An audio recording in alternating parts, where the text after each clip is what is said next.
పరమాత్మని సరేనా అభయం ప్రతిష్టాం విందతే, ఎవడైతే ఆయన దగ్గర ఒక అభయ స్థితిని పొందుతూ ఉన్నాడో అటువంటి వాడు అధ ఆ తరువాత సహా అతడు అభయం గతో భవతి, అభయాన్నే పొందుతూ ఉన్నాడు. ఇది ఇంపార్టెంట్. ఎవడైతే అటువంటి పరమాత్మను ఆశ్రయించుకొని ఉన్నాడో అటువంటి వాడు అభయాన్ని పొందుతూ ఉన్నాడు, అభయ స్థితిని పొందుతూ ఉన్నాడు. యదా హి చూడండి తర్వాత, యదా హి ఏషః ఏతస్మిన్ ఉదరమంతరం కురుతే.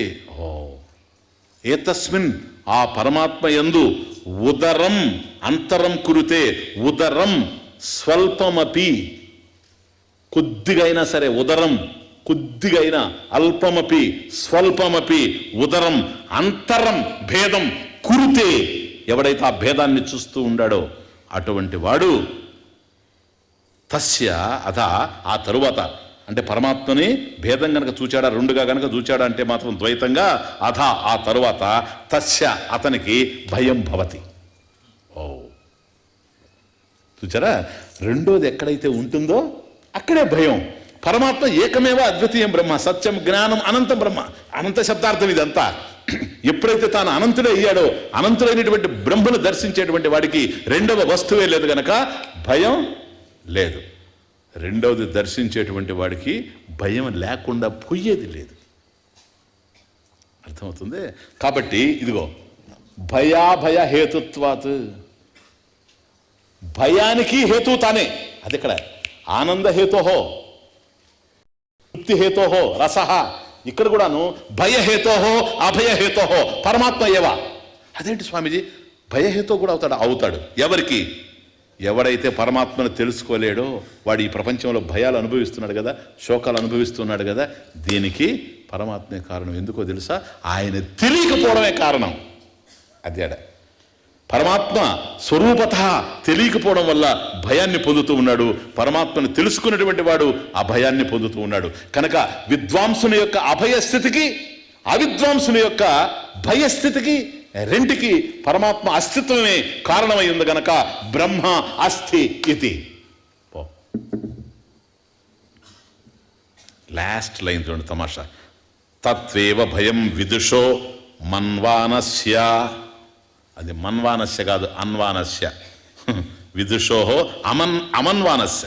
అది అది విదుషోహో అంటే పండితుడు, వైదుష్యం కలిగినటువంటి వాడు విదుష. తత్ ఏవ, నేను బాగా చూడండి, తత్ ఏవ లాస్ట్ లైన్ వెరీ ఇంపార్టెంట్. తత్వేవ భయం, తత్వేవ భయం విదుషో అమన్వానస్య. అమన్వానస్య, మన్వానస్య అమన్వానస్య. మన్వానస్య మననం చేసేటువంటి వాడు, తెలుసుకునేవాడు. అమన్వానస్య అట్లా మననం చేయనటువంటి వాడు. అంటే బ్రహ్మము కంటే వేరు ఏది లేదు అని భావించని వాడు. అర్థం, బ్యూటిఫుల్ పదప్రయోగం. అర్థమవుతుంది? మన్వానస్య అమన్వానస్య. అమన్వానస్య బ్రహ్మము కంటే ఈ ప్రపంచం ఏది కూడా వేరు కాదు అని భావించని వాడు. భావించని అంటే బ్రహ్మ కంటే వేరుని భావించేవాడని అర్థం. రెండు నెగటివ్లు. బ్యూటీ కోసం ఇది నిన్న చెప్పాను కదా, అందంగా ఉంటుంది 2 నెగటివ్స్ పడ్డప్పుడు. కాబట్టి ఇది బ్రహ్మము కంటే వేరు కాదు అనేది సత్యం, బ్రహ్మమే ఇది. అయితే ఎవడైతే అట్లా వేరు కాదని భావించలేకపోతూ ఉన్నాడో, అంటే వేరైనట్లని భావిస్తూ ఉన్నాడో అటువంటి వాడికి తత్వేవ భయం భవతి. అటువంటి వాడికి భయం కలుగుతూ ఉంది. ఎవరు వాడు? విదుష. ఇది తమాషా. విద్వాంసుడికేమో జ్ఞానం కలిగిన వాడికి అభయస్థితి, జ్ఞానం లేని అజ్ఞానికి భయం. వీళ్ళిద్దరు కాకుండా ఇంకొకడు ఉన్నాడు. వాడికి విద్వత్తు ఉన్నట్టే ఉంది, భయం ఉంటుంది. వాడెవడో తెలుసా? అద్వైతి కానివాడు ఎవడైనా వాడే. ఫినిష్. అద్వైతి కానివాడు ఎవడైనా వాడే. ఎందుకో తెలుసా? రెండు చూస్తూ ఉన్నాడు గనక, ఏకము కాకుండా రెండు చూస్తూ ఉన్నాడు గనక, బ్రహ్మము కన్నా వేరు కాదు అనేటువంటి విషయాన్ని భావించలేకపోతూ ఉన్నాడు గనక, బ్రహ్మం కన్నా వేరు అనుకుంటున్నాడు గనక రెండవ వస్తువు ఎప్పుడైతే ఉంటుందో పరిమితం అయి ఉంటుంది. పరిమితం అయినట్టు ఎప్పుడైతే ఉంటుందో నశించిపోతుందనే భావన ఉంటుంది. నశించిపోతుందనే భావన ఉంది గనక భయం కలుగుతూ ఉంటుంది. తస్య భయం భవతి. అటువంటి వాడికి భయం కలుగుతూ ఉంది. భయహేతు. ఇది 1, 2గా కనపడడం అనేది దృష్టి దోషం. ఇప్పుడు ఎవరికన్నా కళ్ళు సరిగా పనిచేయలేదు అనుకోండి, సరేనా? కంటి దోషం వచ్చిన వాడు ఇట్లా చూశాడు అనుకోండి చంద్రుడిని, ఇట్లా చంద్రుడు కనపడతాడు, 2 చంద్రుడు కనపడతా ఉంటారు వాడికి. వాడు అంటాడు, ఏంటో కాలం మారిపోయిందండి, ఆకాశంలో 2 చంద్రుడు. మనం ఉండలా వాడిని, నువ్వు శృతి మందిరానికి వచ్చి విను, నువ్వు ఎంతసేపు ద్వైతం అయిపోయింది నీ కర్మ, అద్వైతం. ఇప్పుడు ఏం చేయాలి వాడికి అంటే, వాడికి ఎంతసేపు కాదు 1, 1, 1 అని చెప్తే లాభం లేదు. ఎంతనా నువ్వు చెప్పు వాడిని, ఎక్కడికన్నా తిప్పువాడిని, ఎక్కడికి పోయినా కూడా చంద్రుడిని చూస్తే వాడికి 2 కనపడతాయి. సరేనా? అది ద్వైత భావన. జ్ఞానాంజన శలాకయ, అదే జ్ఞానాంజనం. కాబట్టి జ్ఞానం అనేటువంటి అంజనం వేసి వాడికి ఆ దృష్టి దోషం తీసేసామనుకోండి, అప్పుడు అంతా అద్వైతం.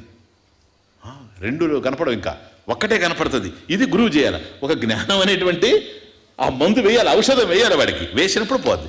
లేదు కొద్ది, అది ఉదరం అంతరం కురితే, అది ఇంపార్టెంట్. ఉదరం అంతరం కురితే స్వల్పంగా అయినా సరే బ్రహ్మము కన్నా వేరుగా రెండవ వస్తువు ఉందని గనక ఉన్నదే తస్య భయం భవతి. అటువంటి వాడికి భయం తప్పనే తప్పదు. కాబట్టి విద్వాంసుడు, జ్ఞానం కలిగిన వాడికి అభయంగా ఉన్నాడు. ఏమి ఉన్నా ఏమి లేకపోయినా ఆనందంగా ఉన్నాడు కనుక అటువంటి అభయ స్థితికి కారణం ఏంటో తెలుసా? బ్రహ్మ అస్థి. మరి వీడు భయంతో కుమిలిపోతా ఉన్నాడు. ఎందుకని? బ్రహ్మం తెలియకపోవడం వల్ల. బ్రహ్మం తెలియకపోవడం వల్లనే వీడు భయంలో ఉన్నాడు కనుక బ్రహ్మం ఉంది. అది కార్లేషన్. ఇక 3వ వాడు ఒకవైపు బ్రహ్మం ఉందని ఒప్పుకుంటున్నాడు కానీ బ్రహ్మములు వేరు, జగత్తు వేరు, జీవుడు వేరు, ఈ వైకుంఠము కైలాసం వాడి కర్మ దేవుడు చూడాల్సింది. సరేనా? ఇటువంటి వాడు ఏమవుతున్నాడు? తస్య, అటువంటి వాడు కూడాను ద్వైతాన్నే చూస్తున్నాడు గనక సత్య దర్శనం చేసేటువంటి అవకాశం లేదు గనక తస్య భయం భవతే. అతడి వాడికి కూడాను భయమే కలుగుతుంటుంది. కనుక ఈ భయాభయ హేతుత్వాత్ బ్రహ్మ అస్తి. ఇంకేంటి? తదప్య శ్లోకో భవతి. ఉత్తర శ్లోకేనా వక్ష్యతే టుమారో. Thank you. ఓం స్వస్తి ప్రజాభ్యః పరిపాలయంతాం న్యాయేన మార్గేణ మహీషాః గోబ్రాహ్మణేభ్యః శుభమస్తు నిత్యం. లోకాః సమస్తాః సుఖినో భవంతు.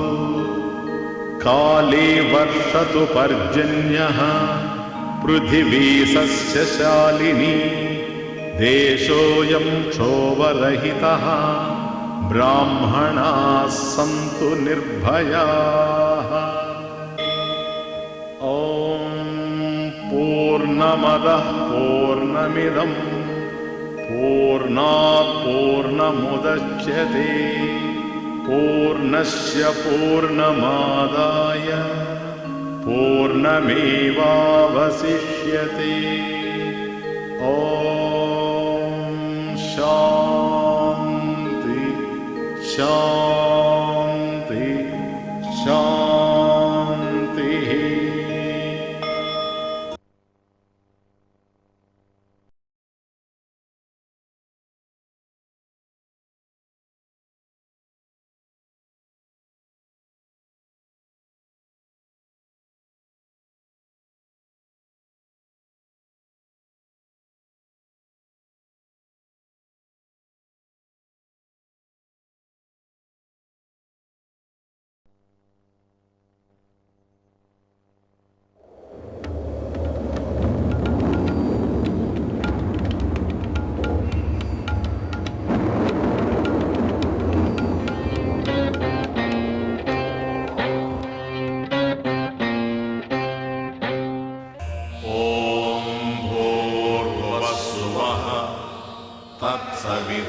तत्सवितुर्वरेण्यं भर्गो देवस्य धीमहि धियो यो नः प्रचोदयात्.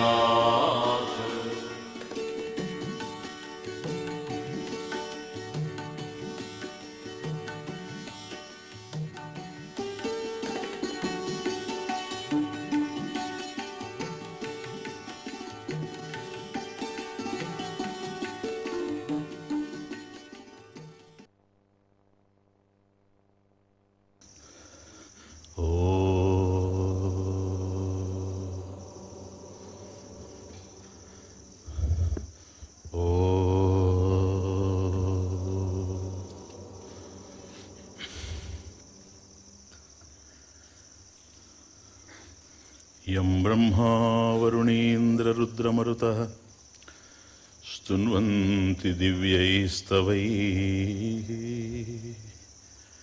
వేదైః సాంగపదక్రమోపనిషదైః గాయంతి యం సామగాః ధ్యానావస్థిత తద్గతేన మనసా పశ్యంతి యం యోగినః యస్యాంతం న విదుః సురాసురగణాః దేవాయ తస్మై నమః. ఓం ఈశ్వరో గురురాత్మేతి మూర్తిభేద విభాగిని వ్యోమవద్వ్యాప్తదేహాయ దక్షిణామూర్తయే నమః. శృతిస్మృతిపురాణానాం ఆలయం కరుణాలయం నమామి భగవత్పాద శంకరం లోకశంకరం. సహనావతు సహనౌ భునక్తు సహ వీర్యం కరవావహై తేజస్వినావధీతమస్తు మా విద్విషావహై.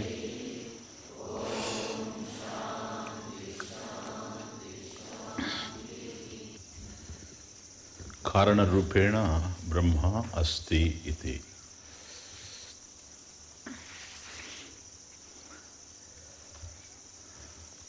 అసదేవ ఇదమగ్ర ఆసీత్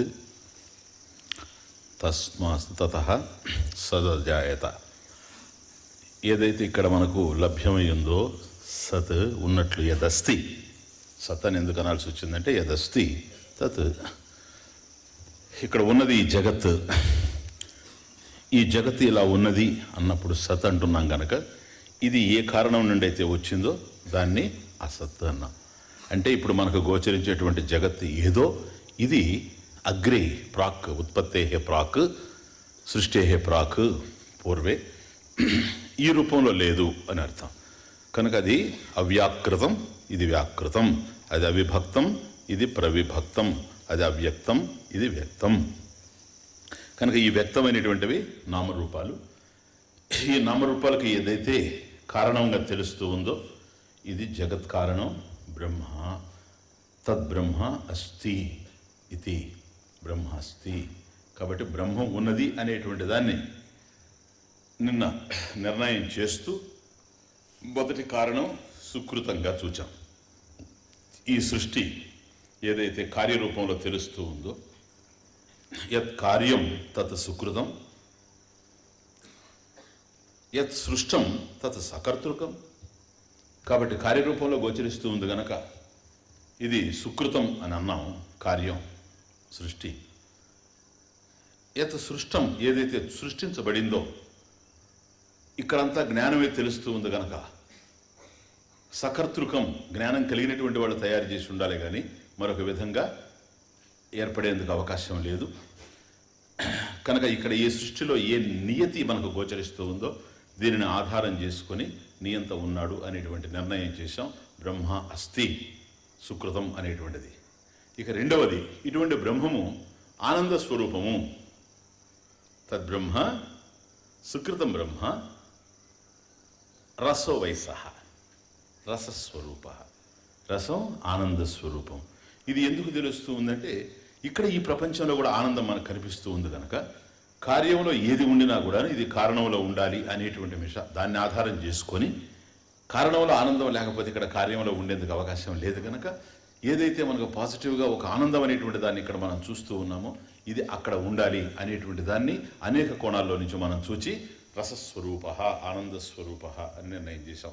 కాబట్టి ఎప్పుడైతే బ్రహ్మం ఆనంద స్వరూపమైందో బ్రహ్మ అస్తి రెండవ కారణం. మూడవది ప్రాణాది క్రియలు, ఇంద్రియాది క్రియలు ఇవన్నీ కూడా జరుగుతూ ఉన్నాయి కనుక ఎప్పుడైతే దేహం జడంగా ఉందో, ఇంద్రియాలు ప్రాణాలు ఇవన్నీ కూడా జడమై ఉన్నాయో, జడం అంటే మరొక దాని మీద ఆధారపడి ప్రకాశిస్తూ ఉండేటువంటివి కనుక ఈ పిండ మాంసపిండ ఇది ఏదైతే మాంసపిండంగా తెలుస్తూ ఉందో దీని నుంచి ప్రాణనాది క్రియలు జరిగేందుకు అవకాశం లేదు. అది జరుగుతూ ఉన్నది అని అంటే మాత్రం చైతన్యం ఉండాలి. ఎట్లాగైతే ఒక బల్బు వెలుగుతూ ఉన్నదంటే దాంట్లో విద్యుత్ శక్తి ఉండడం వల్లనే ఏ విధంగా అయితే వెలుగుతూ ఉందో అట్లాగే చైతన్య శక్తి ఉండడం వల్లనే ఈ దేహేంద్రియ మనోబుద్ధుల్లో సమస్తమైనటువంటి కార్యాలు జరుగుతూ ఉండే గనక ప్రాణాద్యాహ బ్రహ్మ అస్థి ఇది.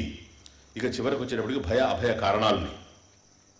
కాబట్టి భయము అభయము ఈ రెండు కూడాను చూచినప్పుడు విద్వాంసుడికి ఈ ప్రపంచంలో అభయంగా ఉండడం. విద్వాంసుడు అంటే జ్ఞాని, ఆప్తకాముడు. అటువంటి వాడు ఈ ప్రపంచంలో భయరహితుడుగా ఉండడం. అంటే భయ కారణాలు ప్రత్యేకించి లేకపోయినా కూడా భయపడుతూ ఉండేటువంటి మనుషులు ఉన్నటువంటి సమాజంలో అన్నీ బాగుంటాయి, ఒక్కోసారి ఎందుకో లోపల నుంచి భయంగా ఉందండి అంటుంటాడు మనిషి. అంటే ఎందుకు ఈ భయం ఉన్నది అని అన్నప్పుడు తన జీవితమే ఒక ప్రమాదకరమైనటువంటి పరిస్థితిలో పడినట్టుగా మనిషి ఊహిస్తూ ఉన్నాడు గనక ఏ సమయం ఏం జరుగుతుందో దేహస్థాయిలో కానీ లేక తనకు ఉండేటువంటి బాంధవ్యాల్లో కానీ లేక ఉన్నవి పోతాయి అనేటువంటి భయము, లేదు రావాలనుకున్నవి వస్తాయో రావు అనేటువంటి భయము, ఇటువంటి అనేకమైనటువంటి భయాలతో హృదయాలు కదిలిపోతూ ఉన్నాయి గనక ఈ విధమైనటువంటి సంచలనం కలిగినటువంటి మానవ జీవితంలో ఎన్ని ఉండినా కూడాను నిర్భయంగా ఉండేటువంటి వాళ్ళు, అభయంగా ఉండేటువంటి వాళ్ళని కొందరు చూసినప్పుడు ఈ అభయ ప్రదానం వీళ్ళకి ఎక్కడి నుంచి జరుగుతూ ఉంది, ఈ అభయ స్థితి ఎక్కడి నుంచి జరుగుతూ ఉంది. కనుక అన్నీ ఉండి సుఖపడలేకుండా ఈ ప్రపంచంలో ఉండినా ఏదీ లేకపోయినా కూడాను సుఖపడడానికి కారణం ఏంటి? స్వానంద భావే పరితుష్టిమంత పరితః తుష్టిమంత. కాబట్టి పూర్ణమైనటువంటి ఆనందాన్ని తనలోనే పొందుతూ ఉన్నారు. ఇది అభయ స్థితి.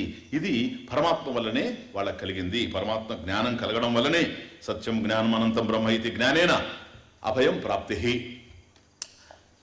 ఇలా కాకుండా ఈ బ్రహ్మతత్వం ఎవరికైతే తెలియడం లేదో అటువంటి వాళ్ళు ద్వైతాన్ని ఈ ప్రపంచంలో చూస్తూ ఉన్నారు కనుక తనకన్నా అన్యంగా రెండవది ఏదైతే చిలుస్తూ ఉందో ద్వితీయ ద్వై భయం భవతి, రెండవ వస్తువు ఉంటే భయం కనిపించేటువంటి అవకాశాలు ఉన్నాయి. ఉదరం అంతరం కురితే తస్య భయం భవతి. ఉదరం అంతరం కురితే ఏమాత్రం స్వల్పంగా అయినా సరే బ్రహ్మ కన్నా కూడా భిన్నంగా అన్యంగా ఎక్కడ ఏది తెలుస్తూ ఉందో అక్కడ భయం గోచరిస్తూ ఉంది కనుక అజ్ఞాని బ్రహ్మకన్నా తాను అన్యం అనుకుంటూ ఉన్నాడు. ఎప్పుడైతే బ్రహ్మకన్నా తాను అన్యం అనుకుంటున్నాడో ఇది భేదం, జీవ బ్రహ్మ భేదం. మొదట ఎప్పుడైతే జీవ బ్రహ్మ భేదం జరుగుతుందో ఇవి పంచభ్రమలని ఒక భ్రాంతితో ఆగవు. ఎప్పుడైతే భగవంతుడి కన్నా నేను వేరుగా ఉన్నాను అనేటువంటి భావన వచ్చిందో ఇది జీవ బ్రహ్మల మధ్య భేదం. ఇది మొదటి భేదం. ఇది ఇంతటితో ఆగదు, రెండవ భేదానికి దారి తీస్తుంది. అదేమిటో తెలుసా? జీవ జీవ భేదం. కాబట్టి నాలాగా ఇంకొకరు ఉన్నారు, వాళ్ళ నుండి నేను వేరుపడి ఉన్నాను. కాబట్టి బ్రహ్మం నుండి నేను ఎప్పుడైతే వేరుపడి ఉన్నాననేటువంటి భావన ఏర్పడిందో జీవ బ్రహ్మ భేదం ఒకటి. ఆ తరువాత జీవ జీవ భేదం. కాబట్టి నాకన్నా ఆయన వేరు, ఆయనకన్నా ఆయన వేరు కనుక ఆయనకన్నా నేను వేరుగా ఉన్నా, నాకన్నా ఆయన వేరుగా ఉన్నాడు. కాబట్టి ఆ పులి నాకన్నా వేరుగా ఉంది, నక్క నాకన్నా వేరుగా ఉంది. కాబట్టి దీనివల్ల ఏం వస్తుందో, దానివల్ల ఏం జరుగుతుందో, ఆయన వల్ల ఏం జరుగుతుందో ఇది జీవ జీవ భేదం. జీవ జడ భేదం. కాబట్టి జడం, ఈ ప్రపంచంలో జడాలు కనపడుతూ ఉన్నాయి కదా మనకు, పాషాణాదులు. వీటన్నిటిలో కూడాను జీవుడికి జడానికి భేదం తెలుస్తుంది. ఆ జడాల్లో మళ్ళీ జడ జడ భేదం. కాబట్టి రాయి వేరు, ఈ చెట్టు వేరు, ఈ చెట్టు వేరు, ఆ పుట్ట వేరు. కాబట్టి జడాలన్నీ ఉండినా కూడాను జడాల మధ్య భేదం తెలుస్తూ ఉంది. కాబట్టి జీవ జీవ భేదం, జడ జడ భేదం, జీవ జడ భేదం, జడ బ్రహ్మ భేదం, బ్రహ్మ జీవ భేదం. పంచభ్రమలు అంటారు వీటిని. ఇది పంచభ్రమలు అంటే ఎక్కడన్నా విన్నారు ఈ పదం? పంచభ్రమలని. ఇదే పంచభ్రమలు అంటే ఇవి. మొట్టమొదట బ్రహ్మ కన్నా నేను వేరుగా ఉన్నాను అనేటువంటి భావన కలిగినప్పుడు జీవ బ్రహ్మ భ్రాంతి. ఎట్లా? జీవుడు బ్రహ్మం కన్నా వేరుగా ఉన్నాడు. ఇది ఎప్పుడైతే వచ్చేసిందో ఇది ఒక్కటి మొదటిది. జీవుడు వేరు, బ్రహ్మం వేరు. సరేనా? జీవుడు వేరు, జీవుడు వేరు. నంబర్ 2. జీవుడు వేరు, జడం వేరు. నంబర్ 3. జడం వేరు, జడం వేరు. మళ్ళీ జడ జడ భేదం. ఆ తర్వాత జడం వేరు. కానీ మనం వేదాంత సిద్ధాంత నిరుక్తిరేష బ్రహ్మైవ జీవ సకలం జగచ్చ అఖండ రూపస్థితి ఏవ మోక్ష బ్రహ్మాద్వితీయ శృతయ ప్రమాణం. కాబట్టి అక్కడికి వచ్చేటప్పటికి 3 ఎగిరిపోతున్నాయి. ఇప్పుడు 5గా తెలుస్తూ ఉన్నాయి కానీ ఈ భ్రమలో వాస్తవంగా చూస్తే 3. ఎందుకని? జడము జీవుడు. అది జడం ఏంటంటే జగత్ అన్నాము. జగత్తు, బ్రహ్మము, జీవుడు 3. కాబట్టి ఈ 3 వేరు అనుకునేటువంటిది ద్వైతం. దాంట్లో కొద్దిగా ఆయనలో అంశం అనుకునేటువంటిది విశిష్టాద్వైతం లేదు, ఉన్నది ఒకటే ఏకమేవ అద్వితీయం బ్రహ్మ అనేటువంటిది అద్వైతం సత్య సిద్ధాంతం. శృతయ ప్రమాణం, దీనికి శృతులే వేదాలే ప్రమాణంగా ఉన్నాయి. వేదాంత సిద్ధాంత నిరుక్తి ఏష, ఇదే బ్రహ్మైవ జీవ సకలం జగచ్చ. ఎప్పుడైతే బ్రహ్మము నుండి ఆవిర్భవించినాయో, మట్టి నుంచి వచ్చినటువంటి పాత్రలన్నీ కూడాను మట్టి పాత్రలన్న మట్టి కన్నా ఎట్లాగైతే భిన్నమయ్యేందుకు అవకాశం లేదో, యతో వయమాని భూతాన్ని జాయంతే, ఈ సమస్తమైనటువంటి భూతజాలం అది జీవుడైనా సరే జగత్తైనా సరే ఎవరి నుంచి అయితే ఆవిర్భవించాయో తత్ రసస్వరూప ఆనంద స్వరూప బ్రహ్మ అస్తి. దాని నుంచి వచ్చినటువంటి కార్యాలు ఏవైతే ఉన్నాయో ఇవి కారణం కన్నా కూడాను భిన్నమయ్యేందుకు అవకాశం లేదు. క్లియర్. అది దర్శించినటువంటి వాడికి అభయం, దర్శించలేని వాడికి భయం. భేదం వల్లనే భయం, అభేదం వల్ల అభయం. క్లియర్. ఈ రెండు కాకుండా మధ్యలో ఏంటంటే వైదుష్యం కలిగినటువంటి వాడు, పాండిత్యం కలిగి ఏ శాస్త్రం వల్ల అయితే శృతయ ప్రమాణం అని మనం అన్నాము, శృతులు మనకు ప్రమాణంగా ఉన్నాయి అని అన్నాము, ఈ శృతులనే ప్రమాణంగా తీసుకొని శృతి అర్థాన్ని ఏకవాక్యత, వేద తాత్పర్యం, శాస్త్ర తాత్పర్యం ఏమిటా అనేటువంటి దాన్ని గ్రహించలేనిటువంటి వాడు, యథార్థంగా శాస్త్ర తాత్పర్యాన్ని గ్రహించలేని వాడు అక్కడ కూడా ద్వైతాన్నే చూస్తాడు. కాబట్టి ద్వైతులు ఎవరైతే మాట్లాడుతూ ఉన్నారో వాళ్ళకి ఈ వేదమే ఆధారం. విశిష్టాద్వైతులు ఎవరైతే మాట్లాడుతున్నారో వాళ్ళకి ప్రమాణం వేదమే పాపం. కాకపోతే ఏంటంటే సరైనటువంటి ఏకవాక్యత, ఆ శృతి తాత్పర్యం ఏమిటో సక్రమంగా రాలేకపోవడం వల్ల ఇన్ని భిన్నమైనటువంటి అభిప్రాయాలు ఏర్పడుతూ ఉన్నాయి. తద్వారా ఉదరమంతరం కురితే కొద్దైనా సరే భేదం ఎప్పుడైతే చూస్తూ ఉండాడో వైదుష్యం ఉండేటువంటి విదుష, నిన్న అక్కడ మనం ఆపాం. కాబట్టి వైదుష్యం ఉండేటువంటి వాడికి కూడాను భయం ఉంటూ ఉంది. ఎందుకని? అభయ దర్శనం, అద్వైత దర్శనం జరగడం లేదు గనక. సరేనా? కాబట్టి ఒక దర్పణం ముందు ఒక మనిషి వెళ్ళి కనుక నిలబడ్డాడు అంటే, పెద్ద అద్దం ఒకటి ఉందనుకోండి, అద్దం ముందు కనుక మనిషి నిలబడితే తన రూపాన్ని చూసుకొని, ఓహో నేను ఇంత అందంగా ఉన్నాను, సుందరంగా ఉన్నాను, ఆనందంగా అని ఆనందిస్తాడు. అదే కనుక కుక్క వెళ్ళి కనుక నిలబడిందంటే ఏదన్నా జరగచ్చు. ఇది ఒక ఎగ్జాంపుల్ వేదాంతంలో. కుక్క వెళ్ళి నిలబడిందట, నిలబడగానే దానికి కుక్క కనిపించింది అక్కడ. ఇప్పుడు ఏమనుకుంటుందంటే ఇంకో కుక్క చేరిపోయింది నేను వచ్చేటప్పటికే ఆల్రెడీ అని. యాచకో శత్రువు గనక, కుక్కే శత్రువు, దాన్ని చూసి ఇది మురిగింది. ఇది మొరగతానే అది కూడా మురిగేసింది. దానికి అనిపించింది ఇది మొరగతుందని. ఒరి అది కూడా మురుగుతుందని చెప్పి ఇది ఇంకా ఎక్కువ మురిగింది. అది కూడా ఇంకా ఎక్కువ మురిగింది. ఎందుకంటే ఇక్కడ వాల్యూమ్ పెంచుతుంటే అక్కడ వాల్యూమ్ పెరుగుతుంది. కొంతసేపు అయిన తర్వాత అది ఎక్కువ మురుగుతుంది కనుక నాకు ఏం ప్రమాదం వాటిల్లుతుందోనని ఇది ఇక దాన్ని కొట్టేస్తామని చెప్పి వెళ్ళి అద్దం మీద దుమికింది. అద్దం పగిలింది. దీనికంత రక్తమండలం అయ్యింది. ఇది ప్రాణం పోగొట్టుకుంటా ఉంది. ఏమీ లేదు, కారణమే లేదు. నిష్కారణం భయం భవతి. ఎందువల్ల తెలుసా? ద్వితీయ ద్వై, రెండో కుక్క చూడడం వల్లనే దానికి భయం. అదే తన స్వరూపాన్ని చూసుకున్నాడు అనుకోండి ఆనందంగా, అటువంటి వాడు ఆనందించిపోతున్నాడు ఇదే అద్దాన్ని చూచి, అంతే, ఇంకేమి లేదు. కాబట్టి దర్పణే ముఖదర్శనవత్ శాస్త్రే ఆత్మదర్శనం ఇది. కాబట్టి ఎట్లాగైతే అద్దంలో మనం ముఖాన్ని చూసుకుంటుంటామో, శాస్త్రం అనేటువంటి దర్పణంలో మనల్ని మనం చూసుకోవడం కోసమే శాస్త్రం ఉంది. అందువల్ల శృతయ ప్రమాణం.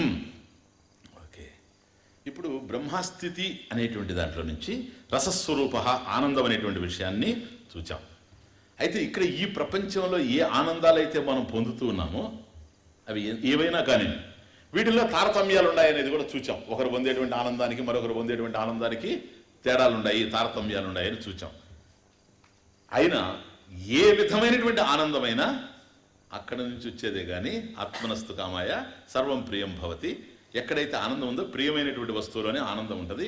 ప్రియమైనటువంటి వస్తువు ఏదో అది ఆత్మే తప్ప రెండవది కాదని చూచాం. కాబట్టి లౌకికానందం ఏదైతే ఉందో, లౌకికోపి ఆనంద లౌకిక అపి ఆనంద బ్రహ్మానందస్యైవ మాత్ర, బ్రహ్మానందస్య ఏవ మాత్ర, లేశం లేశం లేశం.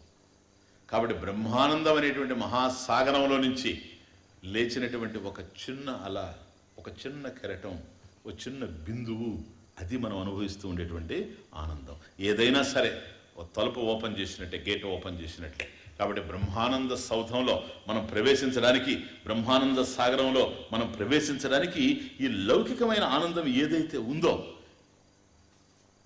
ఇది లేశమే అయినా కూడాను అదొకటి ఉంది అనే దానికి ఇక్కడ తెర తొలుగుతూ ఉంది.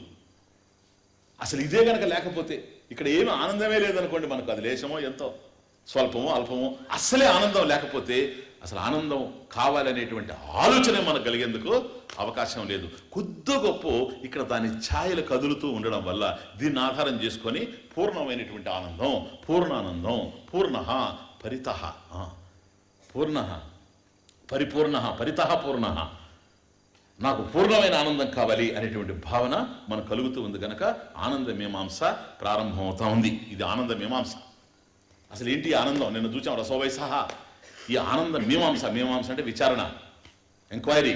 కాబట్టి ఈ ఆనందం ఏ విధంగా ఉంది, దీంట్లో ఎన్ని తారతమ్యాలు ఉన్నాయి, ఎన్ని భేదాలు ఉన్నాయి, పూర్ణానందానికి మనం అనుభవించేటువంటి స్వల్పానందానికి అల్పానందానికి తేడాలు ఏమన్నా ఉన్నాయా, ఉంటే ఏ విధంగా ఉన్నాయి అనేటువంటిది ప్రారంభమవుతా ఉంది. కాబట్టి ఆ ఆనంద స్వరూపం బ్రహ్మ అస్థి, తన వల్లనే ఇదంతా నడుస్తూ ఉంది. ఇది అష్టమానువాకం ప్రధానమైనటువంటి విషయం. ఏ ఆనందం అయితే మనకి ఇక్కడ ఉందో ఈ ఆనందం, ఆ ఆనందం యొక్క స్వరూపమే ఇక్కడ మనం అనుభవిస్తూ ఉన్నాం. See this very important point. అనుభవిస్తూ ఉన్నాం గనక ఇది అనుభవానందం. అది అచ్చా ఏంటి? స్వరూపానందం. ఎందుకని? అది అనుభవించేది కాదు. అది అనుభవించాడనుకోండి, అది అనుభవింపబడిందంటే నువ్వు అనుభవించేవాడివి, అనుభవించడం అనేటువంటి క్రియ మళ్ళీ 3 జరిపోయినాయి, ద్వైతం వచ్చేసిందని అర్థం. అది స్వరూపానందం, ఇది అనుభవానందం. అనుభవానందంలో ఉన్నది స్వరూపానందమే. కాబట్టి అనుభవానందం యొక్క స్థితి, దాన్ని నొక్కితే ఎక్కడికి పోతుందంటే రసంలో పోయి పడుతుంది. మామిడి పండు నొక్కినట్టు బాగా మాగినటువంటి మామిడి పండు నొక్కామనుకోండి, ఎట్లాగైతే రసం వచ్చేస్తుంది అంతే ఇప్పుడు. కాబట్టి ఎక్కడ మనం స్వల్పమైన అల్పమైన కొద్ది ఆనందం కలిగిన ఈ ఆనందం ఏమిటని ఆలోచన చేస్తే బ్రహ్మానందమే అయి ఉంటుంది. ఓకే, దీంట్లో ఆనందాల్లో భేదాలేంటి? కమన్. భేషాస్మాద్వాతః పవతే భేషోదేతి సూర్యః భేషాస్మాదగ్నిశ్చేంద్రశ్చ మృత్యుర్ధావతి పంచమ ఇతి. ధావతి పంచమ ఇతి. ఆ అభయం భయం ఆనంద స్వరూపమైనటువంటి బ్రహ్మ అస్థి అనేదాన్ని, బ్రహ్మాస్తి అనేదాన్ని నిర్ణయం చేస్తూ ఆనందంలోకి తీసుకెళ్తూ ఉండేటువంటి అనువాకం ఇది. అందమైన అనువాకం. భీషాస్మాత్ వాతః పవతే, అస్మాత్ భీషా వాతః పవతే ఇతి. భీషాస్మాత్ వాతః పవతే, అస్మాత్ భీషా వాతః పవతే. వాతః వాయుః, వాయువు గాలి, వాతః. అస్మాత్,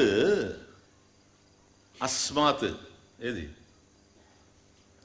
తత్ బ్రహ్మం రసోవైసః. తత్ ఎందుకు తత్ తెలుసా? నిన్న సుకృత తత్, తత్ సుకృతమా. కాబట్టి సుకృతమైనటువంటి తత్ ఆ బ్రహ్మం ఏదైతే ఉందో, రసోవైసః తత్ కాబట్టి రసస్వరూపమైనటువంటి బ్రహ్మం ఏదైతే ఉందో అదే ఇక్కడ తత్. అస్మాత్ ఆ బ్రహ్మము నుండి, ఆ బ్రహ్మము యొక్క, ఆ బ్రహ్మము వలన, భీషా భీషా భయేన ఆ భయం చేత, భీష అంటే భయం, భీషా భయేన అస్మాత్ భయేన. జగత్కారణం బ్రహ్మ, అస్మాత్ భయేన వాతః పవతే. గాలి వీస్తూ ఉందంటే ఎందుకు వీస్తూ ఉందో తెలుసా? ఏదైతే ఈ జగత్తుకు కారణమై ఉన్నదో ఆ బ్రహ్మ యొక్క భయం వల్లనే వాయువు వీస్తూ ఉంది. భీషోదేతి సూర్య, సూర్య ఉదతి. ఎట్లాగూ భీష భయేన, తస్మాత్ భయేన సూర్య ఆదిత్య భాస్కర ఉదతి. కాబట్టి సూర్యుడు ఉదయిస్తూ ఉన్నాడు ఆ భయం చేతనే. కాబట్టి ఏ బ్రహ్మము యొక్క భయం చేత వాయువు వీచడం జరుగుతూ ఉందో, ఈ ప్రపంచంలో గాలి వీస్తూ ఉందో, ఆ భయం చేతనే సూర్యుడు ఉదయిస్తూ ఉన్నాడు. భీషాస్మాదగ్నిశ్చేంద్రశ్చ అస్మాత్ భీష అగ్ని చ ఇంద్ర.